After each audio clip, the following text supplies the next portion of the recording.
It looks like someone in Seattle is selling a yoga mat for $1.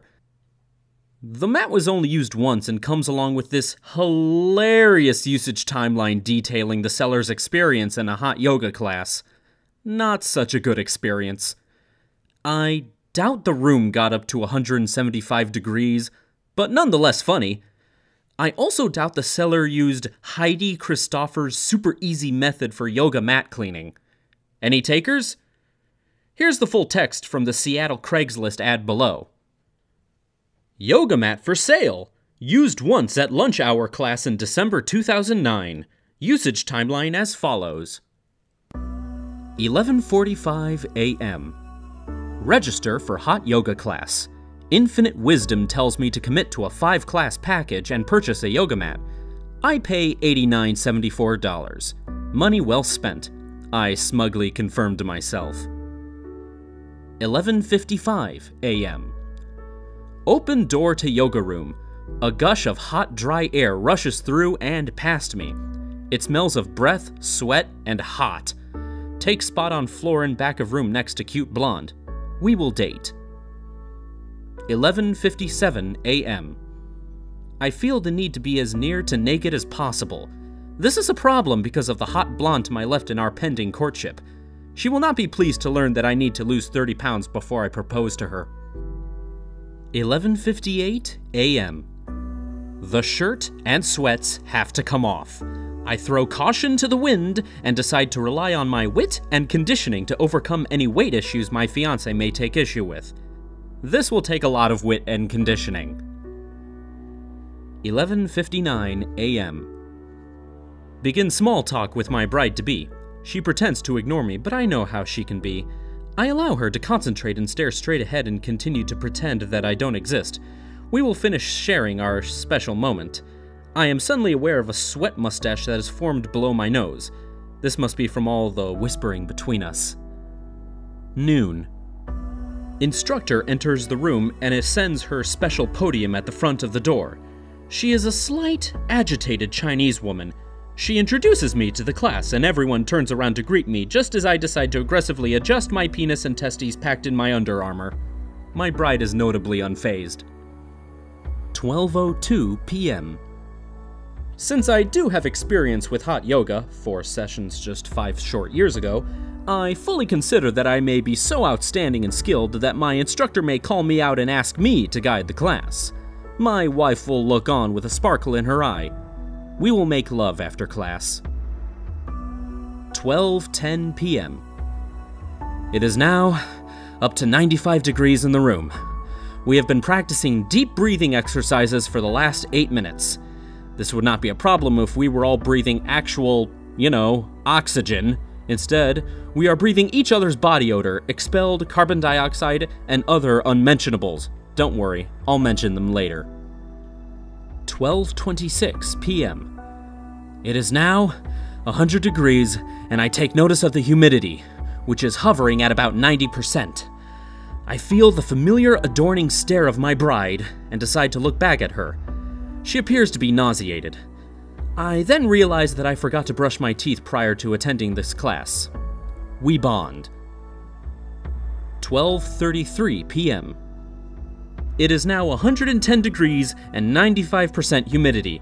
I am now balancing on one leg and the other leg crossed over the other. My arms are intertwined and I am squatting. The last time I was in this position was 44 years ago in the womb. But I am in this for the long haul. My wife looks slightly weathered, dripping sweat, and her eyeliner is streaming down her face. Well, for better or worse is what we committed to, so we press on. 12:40 p.m. The overweight Hispanic man 2 spots over has sweat running down his legs. At least I think it's sweat. He is holding every position and has not had a sip of water since we walked in. He is making me look bad, and I hate him. 12:44 p.m. I consider that if anyone in this room farted, that we would all certainly perish. 12:52 p.m. It is now 140 degrees and 100% humidity. I am covered from head to toe in sweat. There is not a square millimeter on my body that is not slippery and sweaty. I am so slimy that I feel like a sea lion, or maybe a sea eel. Not even a bear trap could hold me. The sweat is stinging my eyeballs, and I can no longer see. 12:55 p.m. This room stinks of asparagus, cloves, tuna, and tacos. There is no food in the room. I realize that this is an amalgamation of the body odors of 30 people in a 140-degree room for the last 55 minutes. Seriously, enough with the asparagus, okay? 1:01 p.m. 140 degrees and 130% humidity. Look, bitch, I need my space here, so don't get all pissy with me if I accidentally sprayed you with my sweat as I flipped over. Seriously, is that where this relationship is going? Get over yourself. We need counseling, and she needs to be medicated. Stat. 1:09 p.m. 150 degrees and cloudy. And hot. I can no longer move my limbs on my own. I've given up on attempting any of the commands this Chinese chick is yelling out at us. I will lay sedentary until the aid unit arrives. I will buy this building and then have it destroyed. I lose consciousness. 1:15 p.m. I have a headache, and my wife is being a selfish bitch. I can't really breathe. All I can think about is holding a cup worth of hot sand in my mouth. I cannot remember what an ice cube is, and cannot remember what snow looks like. I consider that my only escape might be a crab walk across 15 bodies and then out of the room. I am paralyzed, and may never walk again, so the whole crab walk thing is pretty much out. 1:17 p.m. I cannot move at all, and cannot reach my water. Is breathing voluntary or involuntary? If it's voluntary, I am screwed. I stopped participating in the class 20 minutes ago. Hey, lady, I paid for this frickin' class, okay? You work for me. Stop yelling at everyone and just tell us a story or something. It's like juice and cracker time, okay? 1:20 p.m. It is now 165 degrees and moisture is dripping from the ceiling. The towel that I am laying on is no longer providing any wicking or drying properties. It is actually placing additional sweat on me as I touch it. My towel reeks. I cannot identify the smell, but no way can it be from me. Did someone spray some stank on my towel or something? 1:30 p.m. Torture session is over. I wish hateful things on the instructor. She graciously allows us to stay and cool down in the room. It is 175 degrees. Who cools down at 175 degrees? A Komodo dragon? My wife has left the room, probably to throw up. 1:34 p.m.